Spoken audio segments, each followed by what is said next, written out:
नारलाई नाव के गांव में हर साल क्रिकेट टूर्नामेंट्स होते थे। उसमें हमेशा रायगढ़ वॉरियर्स का टीम ही जीतते थे। विराट उस टीम का कोच था। एक दिन क्रिकेट टूर्नामेंट का व्यवस्था करने वाला लालचंद विराट से, इस बार से आपके रायगढ़ वॉरियर्स को टूर्नामेंट से निकाल रहे हैं।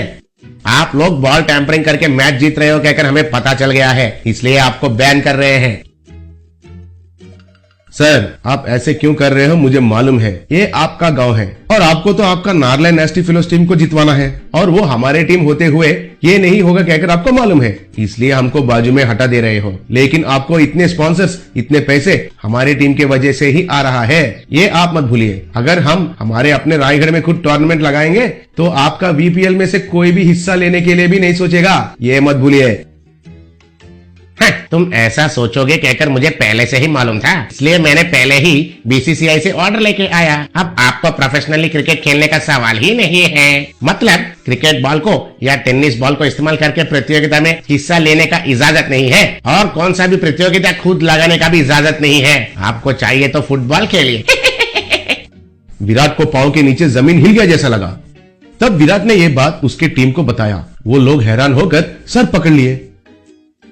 एक दिन विराट कुछ काम के लिए नलभीमपेट नाम का गांव में गया।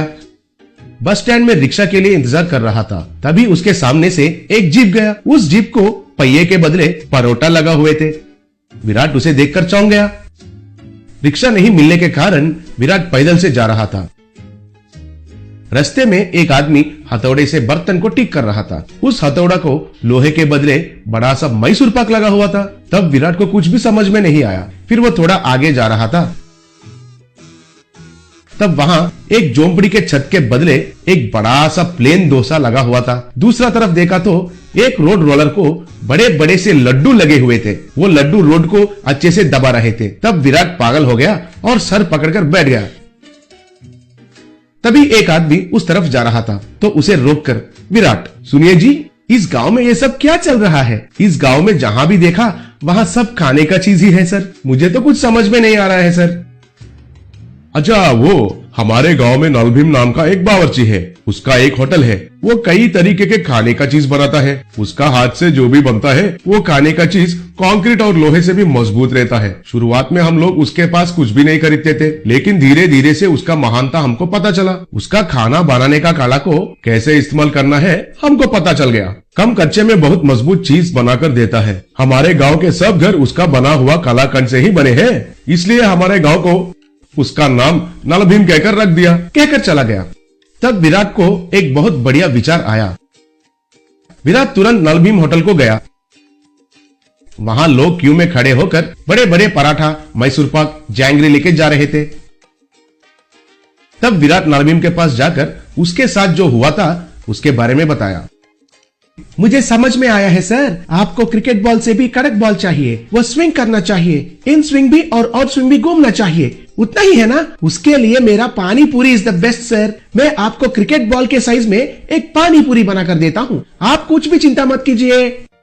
विराट उनको प्रणाम किया। थोड़े दिन के बाद विराट रायगढ़ में इंडियन पानी पूरी लीग कहकर नया टूर्नामेंट का अनाउंसमेंट किया।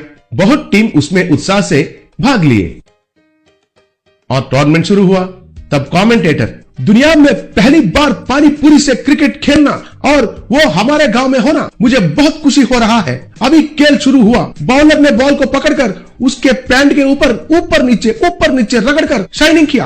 वो पानी पूरी को कितना तेजी से डालता है अब हम देखते हैं। चलो शुरू करो। तब बॉलर ने बॉलिंग किया। वो पानी पूरी इन स्विंग होके विकेट को गिरा दिया। He is out. हमारे ईशान पानी पूरी से विकेट को गिराकर एक इतिहास में नया रिकॉर्ड बनाया कहकर चिल्लाया। वो फिर से बॉलिंग किया। तब बैट्समैन ने पानी पूरी को जोर से मारा। वो आसमान में चला गया। वो पानी पूरी जाकर ग्राउंड को पार करते हुए एक घर का खिड़की को तोड़ दिया। याहू! फर्स्ट पानी